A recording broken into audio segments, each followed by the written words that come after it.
का हो गए आजकल गाना घोप दे मुआ दे पोंछ दे कबार दे सलाई रिंग से खोल दे मुआ के पटक दे एगो औरी आइल है धनक जाता कि आज भर ढील दो आजोन बचल बचे माल जोन नहीं भूल दो बाबू ऐसे नहीं खे आज भर ढील दो नरमुंडा के मुड़ी छील दो यार तो छिलल ना बाबू आई मत कर सारा तू हमर ज्ञान ले लेबो ए बाबा हां लेकिन पहले मेहरारू से मर्द रू से कैसे अच्छा है मर्द से मेहरारू रू से तब आस लोग के गाना गावे कैसे गावे अब के पगवा जागल बा मान ल के हमर मेहरारू है एगो गाना हो जाओ हमरा मन से काहे किसी आ गई अरे का हो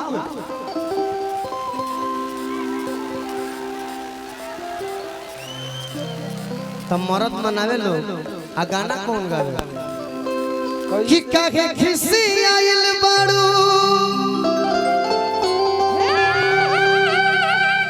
हरे अब जान ले बुका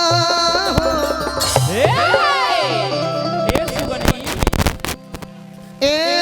त बोल बोल सुगनी पराल बुका का चाहिए तो कान में बताओ कहते के राजा जी हो छह भके छागल मंगले रहनी हो ना लइलो ऐसे मरद तलस के जाए तो अपनी बार ले आ दे चल खेत में ले आइल बनी खाना दे तंती किनारे हट मामा हमारा पर ध्यान रहे कहला कि चलो तनी खाए के दो तो मेहरा मना करती है चलो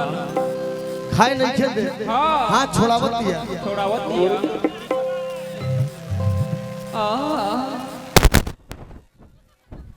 मेहरा कहती है कब खाए के ना दे ना दे ना दे खाए के ना देबे देबे कि ना देबे खाए के ना देबे बुढ़ऊ के देली से हमरा के ना देबे अरे तो शत्रुघ्न मामा के मुंह लग के लोग हटो लोग ए मनीष भैया हट छोटन मनीष जी शत्रुघ्न मामा के लोग के दे अरे जियो हटलो खाए के ना देबे पिए के ना देबे तो तोर बाप ना देबे ते ना देबे त के दी रे अच्छा हमरा के ना देबे तो हेने के दे दे मरद कहलस कि ना देबे तो तोर बाप हमरा हाथ बा काहे धर बाप हो बाप खाए के ना देबे खाए दैया पिए के ना देबे अरे मार डाला रे तो का करबे मामा जा के होने मर मामा लामा हो मारते रहो चलो गिर मन जाओ पसीना पसीना खाए के ना देबे पिए के ना देबे हई लड़की के भाई अरे इधर ढेकला दिया तुम मेहरारू गावती है गाना को बाप रे बाप कि मरले बा तो गलवा है